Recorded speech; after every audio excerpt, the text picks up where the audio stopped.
نبينا محمد وآله الطاهرين.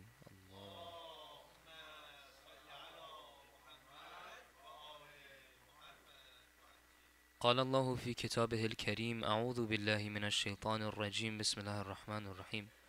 وما أمروا إلا ليعبدوا الله مخلصين له الدين حنفاء ويقيموا الصلاة ويؤتوا الزكاة وذلك دين القيم. صدق الله العلي العظيم. Illuminate your hearts and minds with a loud salawat ala Muhammadin wa ali Muhammad.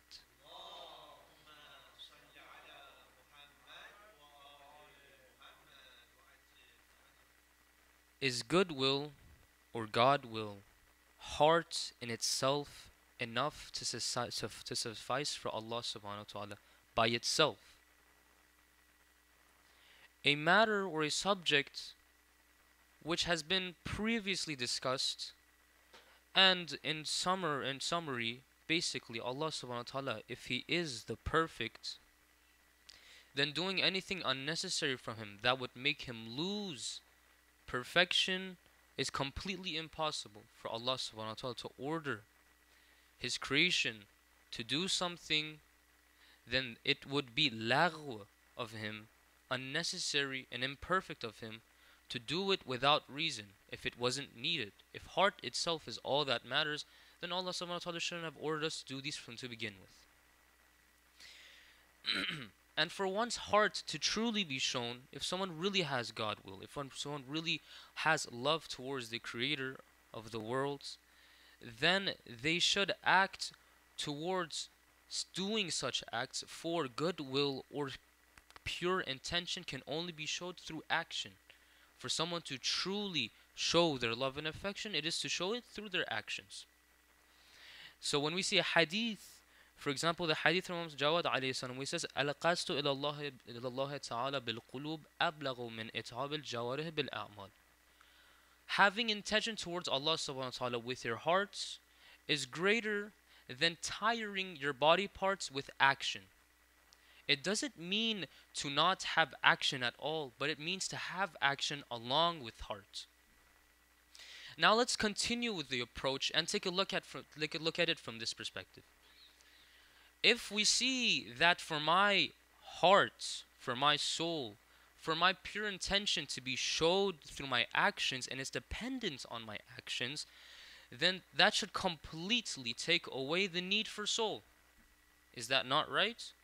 If my heart or intention, my pure intention, can be shown only throughout my actions, then that should completely take away my heart, and it should only be independent on my action. My action should be enough in itself. A hadith from the Sadiq alayhi salam, where he says, Al-qasdu ila Allah bil-qulub ablagun min al-qasd ilayhi bil-badan. Intention towards Allah subhanahu wa ta'ala with your hearts is greater than intention towards Him through your actions. وَحَرَكَاتُ الْقُلُوبِ أَبْلَغُ مِنْ حَرَكَاتِ الْأَعْمَالِ. So is your actions, the movements of your hearts, greater than the movement of your actions itself. Let's try to add these and compile them with each other. First, we started by saying that Allah subhanahu wa ta'ala is not only not only sufficed with just hearts, but action as well. In a hadith from Sadiq alayhi salam, in a hadith from Jawad alayhi salam, we see that they come and tell us that one's soul and heart is greater for them than action alone. How is this added up with each other? This is how it is going to be compiled. For one's action to be considered an action, it has to have heart. For one's heart to be shown truly, it has to have action alongside with it. If I myself, as a person who truly loves Allah subhanahu wa ta'ala, I should come and convey it through my actions. But for my actions to have meaning for Allah subhanahu wa ta'ala, it is that I should have along with it pure intention. And we can see this exact same example being brought in our niyats, for example. Niyats is one of the necessities, intention is one of the necessities for one person's a'mal or actions to be given life, to be given meaning. If I were to starve the whole entire day without any intention for Allah subhanahu wa ta'ala, this wouldn't be counted as fasting, just be counted as starving yourself. For me, my starvation to count as fast from morning till night is for me to have intention alongside with it, so that with it truly my action has meaning and my love and my purest intention can be shown. To balance this, we must see that the harmony between action and true intention is one. We can see that intention, one's pureness of their heart, is to the point where sometimes it's possible that a person may want to do something for Allah subhanahu wa ta'ala, but because of some coincidences, some incidents, it may be impossible or they may not be able to. A hadith from the Prophet, peace be upon him, our Prophet, the Prophet Muhammad,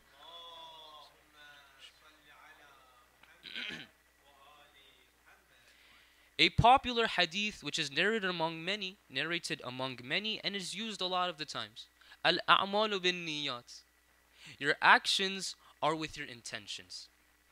This means that when I have true intention to Allah subhanahu wa ta'ala, then is my action being sufficed. Then my action here is being brought into existence. In this story, in the Nahjul Balagha, one story is described, where one of the companions of the Imam Ali alayhi salam, after the battle of Jamal, came to the Imam alayhi salam and said, وَدِدْتُ أَنَّ أَخِي فُلَانًا كَانَ شَاهِدًا لِيَرَى مَا نَصَرَكَ اللَّهُ بِهِ عَلَى أَعْدَائِكَ. I wish and I hoped that my brother was able to come here and be with you, so that he may be able to witness what Allah subhanahu wa ta'ala has helped you against your foes. In other words, victory. The Imam Ali alayhi salam then replied, أَهَوَى أَخِيكَ مَعَنَا. Was your brother's will and intention with us? The man replied, نعم. The Imam Ali alayhi salam replied, فَقَدْ شَهِدَنَا. Then he truly has witnessed us, and his intention itself is sufficient. All that we did in Jamal suffices and counts as what he did as well. Niyat, or intention, is not just thought in itself, but the reality of niyat and one's true pure heart is shown throughout wanting to do something. If I were to make up an excuse and say that, well, I'm hungry or I'm tired, this is a better example. I'm tired and I don't want to do a mustahab prayer. I don't want to do a mustahab prayer. But I wish I could do it, but I won't do it because I'm tired. So I sleep the night and I wake up the next morning. Does this count as al-a'malu bin niyat? Exactly the opposite. Because I didn't have niyat to begin with. Niyat means to have intention. If I didn't have intention or serious want into doing something to begin with, that doesn't count as niyat to begin with. Al-a'malu bin niyat, when we hear from the Prophet, truly means for one person to want something and intend on doing it. But because they aren't able, then that's when al-a'malu bin niyat comes into play. The same example as was brought from the brother of one of the soldiers of the companions of Imam Ali in the battle of Jamal. We can conclude with this that niyat, one's pure goodwill, and one's action are balanced and harmonized. With this, one's action has meaning, and with this, one's intention or pure heart comes into play and is actually shown. We can see this exact subject, this harmonization, this balance being brought in one of the greatest ashab of the Ahlul Bayt, a person by the name of Ali ibn Mahziyar. We will go over this topic of harmonization and balance in a comprehensive manner, inshallah, in the future nights, and we will go along with the greatest example, one of the greatest examples, Ali ibn Mahziyar, who was able to come. It witnessed 3, some say 4, some say 5 imams during his lifetime. May Allah, inshallah ta'ala, give us all, may Allah subhanahu wa ta'ala give us all the tawfiq, success of becoming among the true shahs of the Ahlul Bayt, and may we all be alim and amil to the teachings of the Ahlul Bayt and the Quran. وصلى الله على سيدنا ونبينا محمد وآله الطاهرين.